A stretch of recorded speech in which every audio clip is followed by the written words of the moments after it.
What's going on, y'all? My name is Tommy. Welcome back to the channel. This week on Wednesday Afternoon Worship, we're cracking open a lot of shit.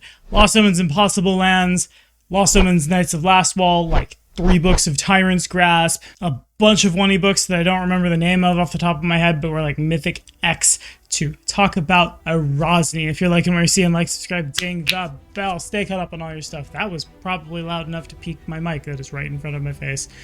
That was a good one. Holy shit for now. Let's dive in.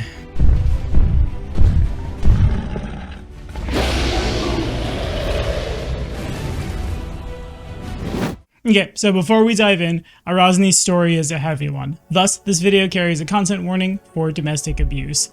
In another but far less serious vein, we're gonna spoil the shit out of the Tyrant's Grasp adventure path going through this for all of my 1E grognards who've come in to get that deific obedience they've been waiting on for so long. But with all that in mind, Arazni's story is a long one, and it begins in Arcadia, in the country of Sopotl, which is like a whole video in and of itself. I'm gonna try to keep the tangents to a minimum on this one. Short version, long time ago, nexus of a bunch of ley lines, magic items as common as candy. Well, at least it was, and presumably is now post the events of Tyrant's Grasp, and see what I mean, tangents abound. But as you might expect, powerful magic stuff draws people from all over Golarion, and Arazni is a very old being, one of the people who was drawn to it when people he was Eridan. The two became friends, they studied the ley lines and how they worked, repelled foreign invaders, you know, like adventurer things. Eventually, the two parted ways when Eridan did more of the bad shit that Eridan did over the course of his time. And Arazni dies. She's judged, sent to Nirvana, turned into an astral deva. That should be the end of the story, right? That's a life well lived. When your friend becomes a god, things get a little more complicated. Smash cut to like the 1100s AR. Eridan's a deity. Eridan finds his old friend in Nirvana, asks her to become his herald. She does. And then over time, from that grows to become a demigoddess in her own right.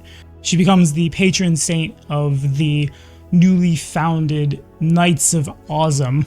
Now, mind you, this is like generations before Iyomade is even born. Everything is Deus Volting, like right in the way Deus Volts, until the 3900s AR.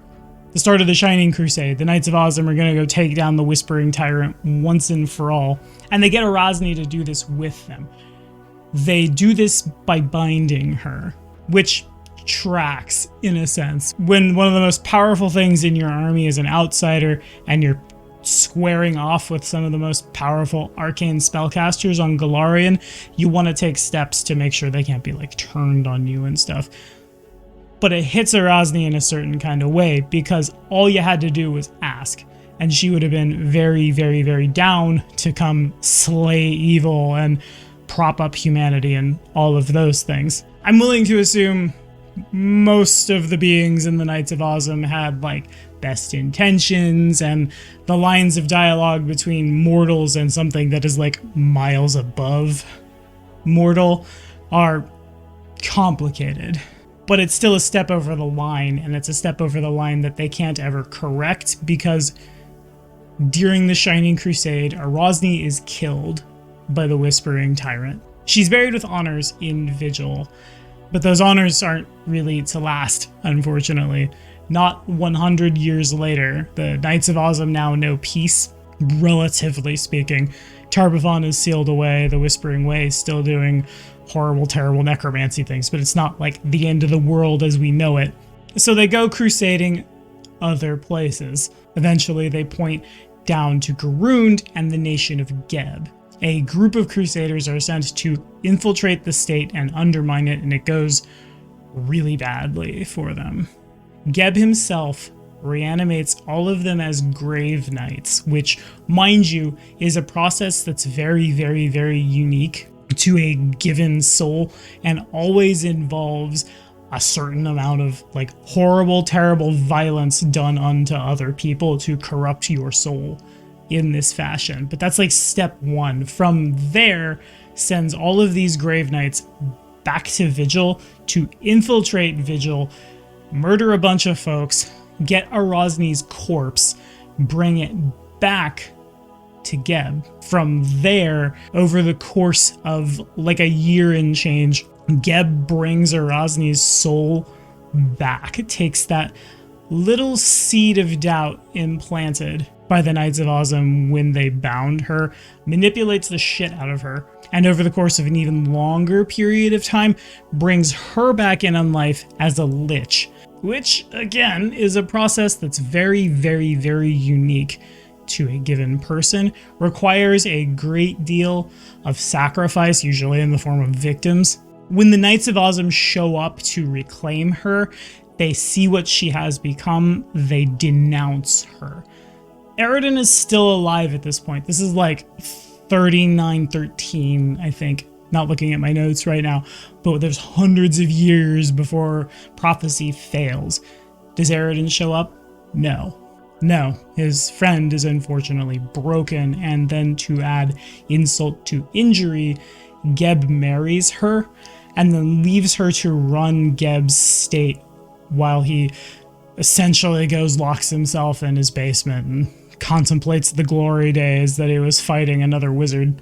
Those Grave Knights we talked about earlier, they're dubbed the Council Libertine, and they're stapled to Arazni as her personal jailers. Via all of the trauma, Arazni can't raise a hand against her jailers, against Geb, and thus this being who is deity-level power is locked away evermore.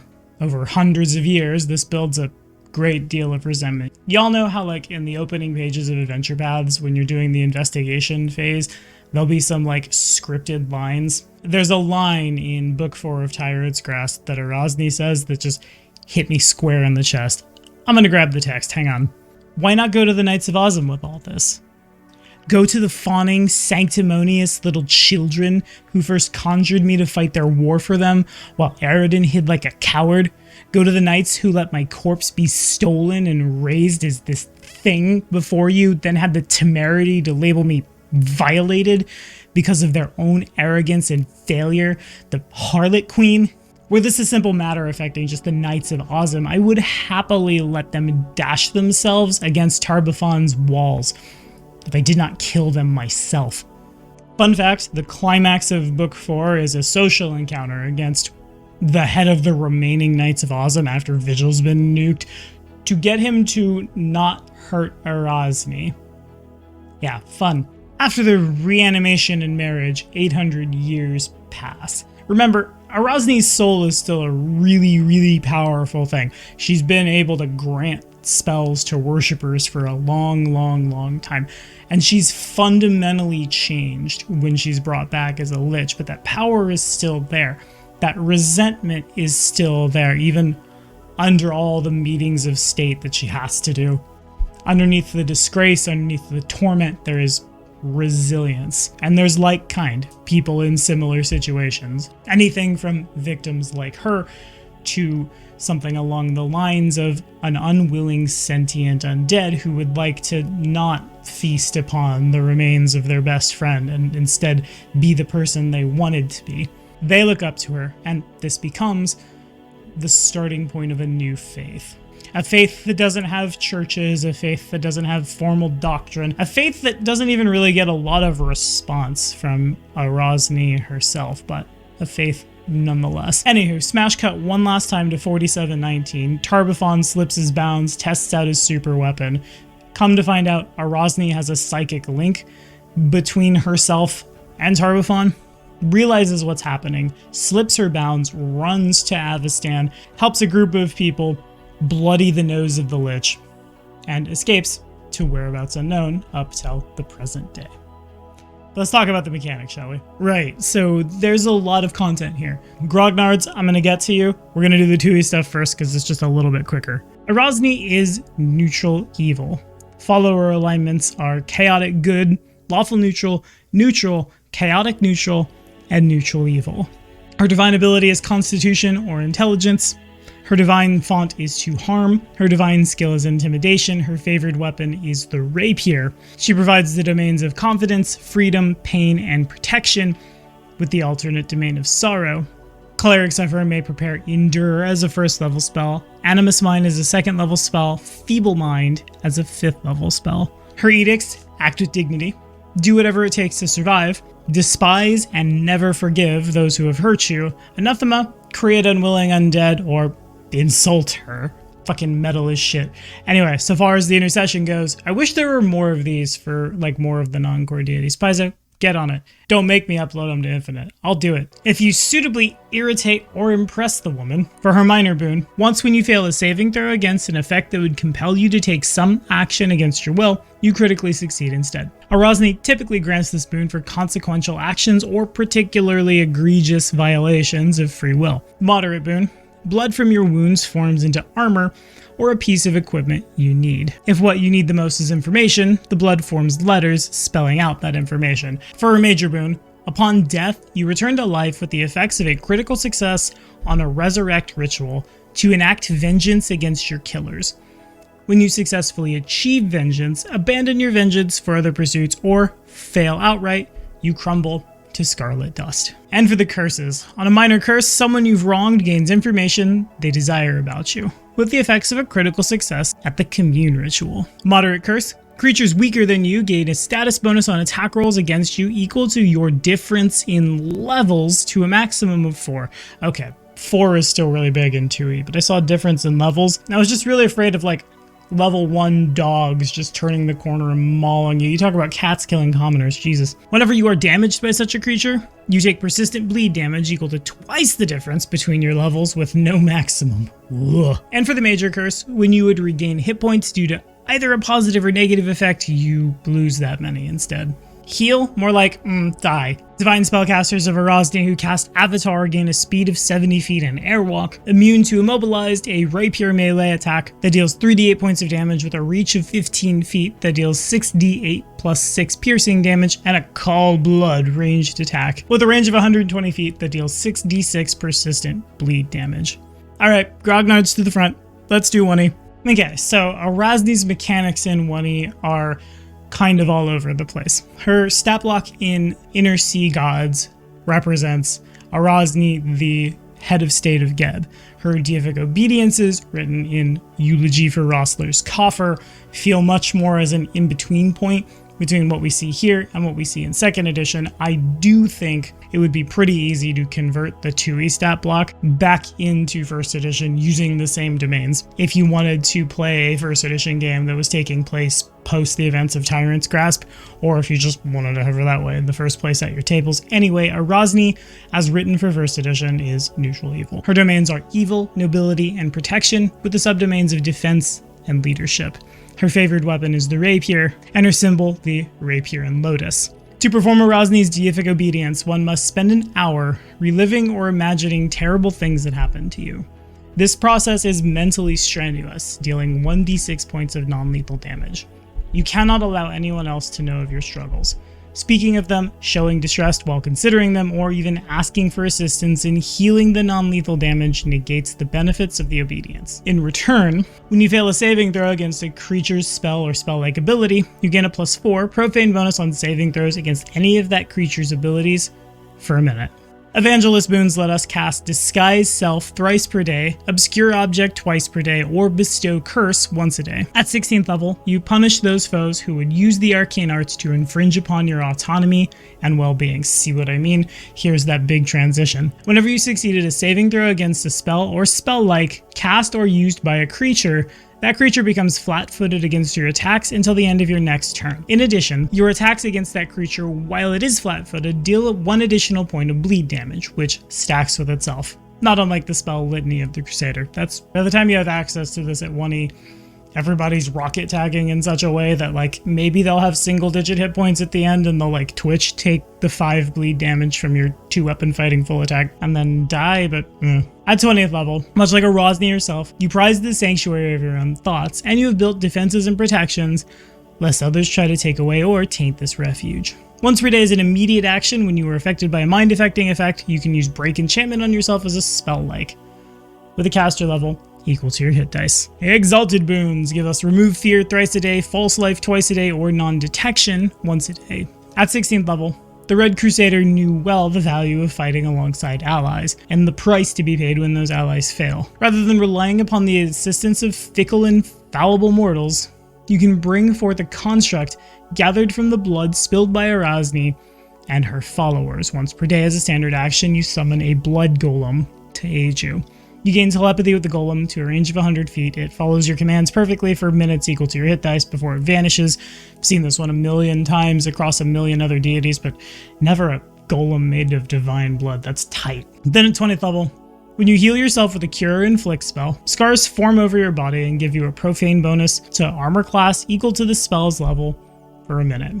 The wording of that is unfortunate. You wish lay on hands would work. So like war priests could fervor themselves, then get a giant buff, but is what it is, I guess. Sentinel boons grant us divine favor thrice a day, blood armor twice a day, or rage once a day. At 16th level, through ceaseless conditioning, you have constructed insurmountable mental defenses that deny others the ability to sway your thoughts, whether for good or ill. You gain immunity to charm and compulsion effects, a +4 bonus on saving throws against fear effects, and lastly, at 20th level, the Red Queen's life is a painful example of the danger of falling prey to the arcane arts. And you have learned from this lesson, ever wary of those who wield magic in battle, you hone your reflexes to strike when least expected. Creatures you threaten that fail their checks to cast spells defensively provoke.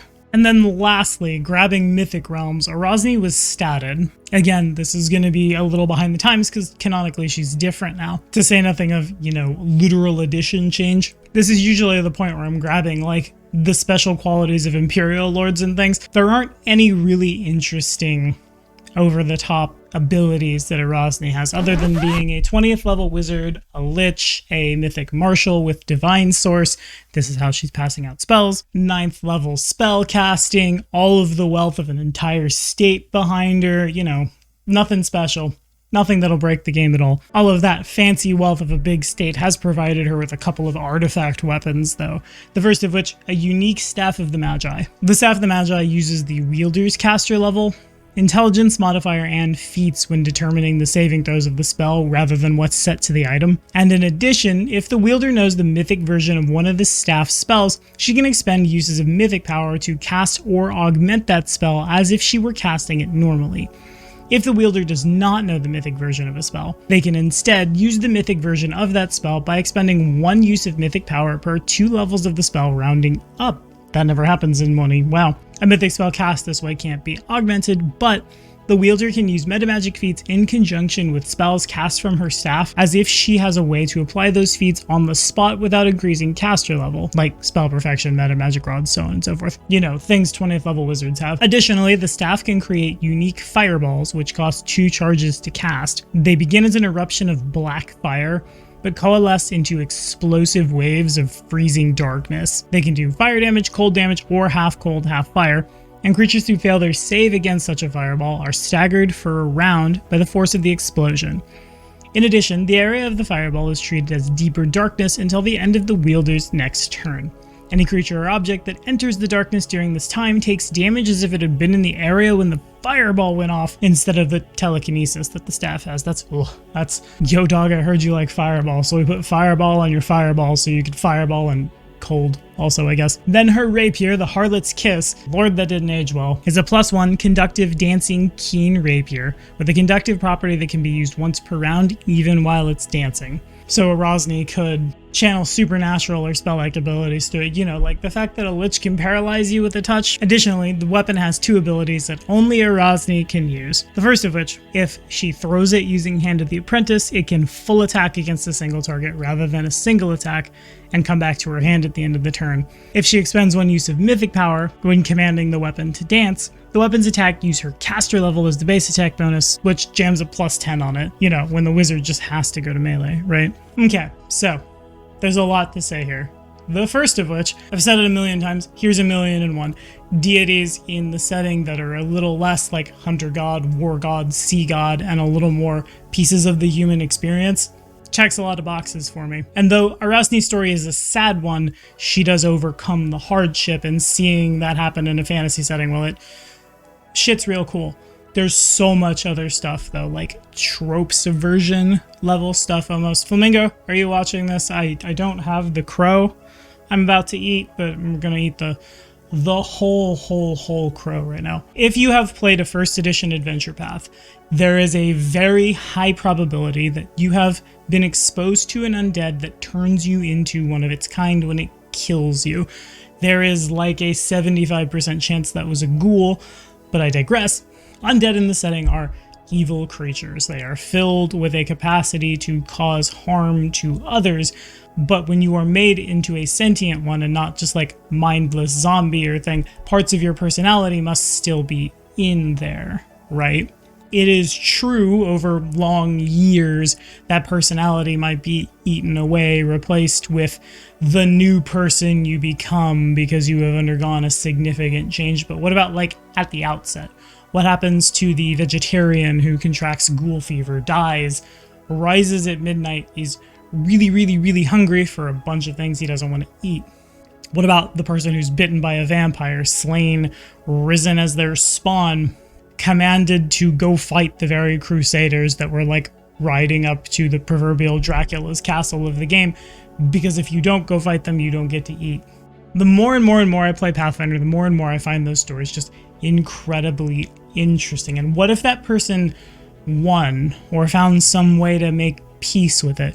Even if that was just like, to use the ghoul as an example, go lock themselves in a room they can't dig out of because they realize what they've become and they don't want to stop existing, but they also don't want to hurt people. So instead they lock themselves away, maybe tell somebody, hey, can you bring me really raw beef from the store? Don't ask questions, or do ask questions, because we have a frank relationship and I told you what's happened to me and I trust you to not Deus Volt my face off. Those stories are more interesting, more compelling, and having something to culturally point to when you're locked away, isolated, praying for some kind of reprieve that isn't like the gods that would just burn you on the spot. Thanks, Sarenrae. Or the deities who would be like, yeah, this is great, you become this, cool, live your best life. Thanks, Urgathoa. Nothing exists in the middle until Arazni. And I think that's really fucking cool. I also think it's really fucking cool that there's a deity who, like, is ostensibly mortal, or, like, mortal adjacent. More mortal than gods are. Strange sentence, right? I backed and forth about this a lot, and maybe something has changed between here and there, up to and including the way, like, Paizo organizes their deities. Insofar as I understand it, in the events of Tyrant's Grasp at the end of Book 4, there's a showdown between Arazni and Tar-Baphon. The super weapon goes off. It's gonna catch the party. She's like, oh no, I don't want that to happen. I'm gonna send you guys to... Oh wait, don't you guys... You have a MacGuffin inside you that works with that thing from where I'm from. And bam, you're in Arcadia. In the text of the adventure path, it says something to the effect of, maybe Arazni dies and comes back 1d10 days later, maybe she teleports away, but her role in the AP is done. And so far as I'm aware, we don't see anything written again until, like, stat blocks in Tui if you wanted to worship her and get spells. So if I had to point to something mechanically, that feels like she's probably roughly on power as a mythic PC converted into Tui, with, like, Tree Razor, the Tarask, like the level 30 things, which, now, mind, are really fucking world-shattering in Tui, and it's much harder to fight them, but it's much easier to fight them than, like, Iyomade, or Erastil, or, like, non-statted deities, right? And she's on the lam in the material plane. Her soul cage is made up of parts of herself in 4 canopic jars. They're called the Bloodstones of Arazni. If she could find these things, she gets more control over her soul. Over the events of Tyrant's Grasp, you give her her lungs, IIRC, but the rest are who knows where, and she's got to go find them. And the state of Geb would very much like her to come back, please. Either because they're a toxic shithead, they're toxic shitheads who are compulsed by the toxicest shithead to go grab her because that's their job, or they're like the state that was objectively run better under the hands of the oppressed. Funny how that works. Then on the other side of that coin, you have crusaders. You have beings who are sworn to fight against undead, and then here is an undead. I'm gonna be honest, I haven't read a lot of my, like, Cult of Personality lore books in Tui as well as I could have done, so I don't know if the Watcher Lord has a better take on Arazni in Tui. I'm willing to believe he does. But I'm also willing to believe there are a lot of like hardline crusaders who would, that's a lich, can't do that, long swords out. And the campaign writes itself, right? How many stories do we tell in tabletop role-playing games where undead state and crusader state have a common foe? A common foe who has to like play their cards very, very, very, very carefully, because if they fuck up just a little bit, she lays waste to all of them. But Arazni still has to check herself because, oh god, here are all these people. Here's the not Order of the God Claw, Order of the Grave Claw? Yeah, sure, why not? That's come together to like track her down and have a big final showdown moment, thus enter the party, who Arazni sees kindred spirits in, maybe one or more of them worship her and get spells from her. While the party is tracking down the Bloodstones, they must also deal with like the social encounters from paladins who are falling from grace doing this but are still going to do it, but the party would rather not come to blows with them. Dinners with a vampire count, and if you fuck up he'll eat you, but if you try to attack him his overwhelming forces will wash upon you. And it's a TPK, but you have to go find some form of treaty that can be signed. But you have to find some form of accord, or just threaten and bluster in Arazni's name, turn the two sides against each other and make them infight to buy you more time, the dungeon crawl for canopic jars that are hidden somewhere and under a great deal of protection. I can go on and on and on and on and on and on and on. It lets you tell interesting stories, it lets you advance the meta plot. Get on it, Paizo. Anyway, that's all the time I have for this one. What do y'all think? Let me know your thoughts down in the comments. As always, thank y'all so much for watching. We'll see you next time.